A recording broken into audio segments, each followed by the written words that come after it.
Hello and welcome to the ArcheAegis Guide to the Burnt Castle, a level 33 plus dungeon located in Cinderstone Moor. You can have up to 5 people in your group for this dungeon, but since we were level 50 we just took 3 people including 1 healer.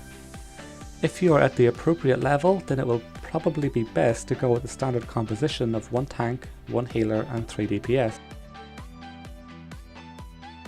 As we start the dungeon, you can see that we are greeted by a large amount of trash mobs. As with all ArcheAge dungeons, I recommend that you kill all trash monsters because they can drop some of the best loot.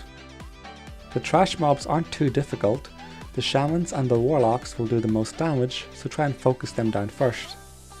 You also need to be aware that there is a patrol walking around the room, so don't let it catch you off guard.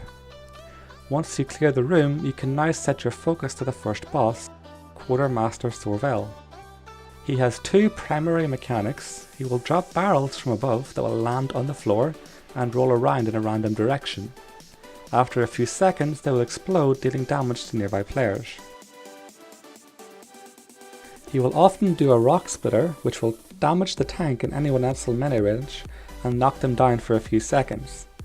In addition to this, he will also do a thundering strike which will damage players in melee range and slow them by a small amount. His final skill is Earthen Grip. He will root players on the spot and slowly pull them towards him. Not a big deal on its own, but it can combo with his other skills for some high damage spike. After Quartermaster Sorvell is dead, you can continue on to the next area and continue clearing trash. The trash mobs are basically the same as they were at the beginning of the dungeon, with the exception of the melee ogres, but there is nothing special worth mentioning, just focus down the casters.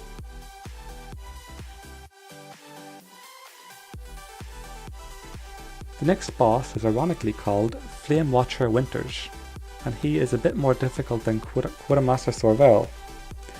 He will summon sparkling orbs to the location of players. After a few seconds they will detonate, so move away from them to avoid damage. His next skill is Meteor Crush. This will summon meteors from above to slam down into the ground, dealing damage to players that are hit. The damage can be quite high if you are hit several times in a row, so skills like Conversion Shield or Protective Wings can be a huge benefit to the group. After the Meteor Crush ends, a fire elemental will spawn. They have a low amount of health, so they can be picked up and killed off quickly.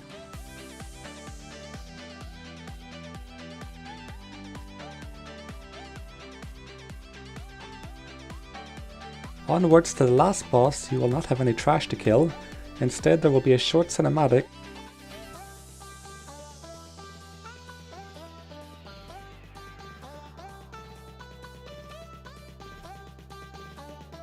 final boss is Prince Harrow Nummus, and he will probably be the easiest of the 3. Similar to the Flame Watcher Winters encounter, he will do a meteor shower, but it doesn't deal as much damage. It is very difficult to avoid it, but it does so little damage that you don't need to worry about it. Periodically he will summon adds. These adds are the same as some of the trash mobs you would have faced earlier in the dungeon. They have very low health and can be killed off quickly by ranged DPS. His primary skill is Demon's Howl.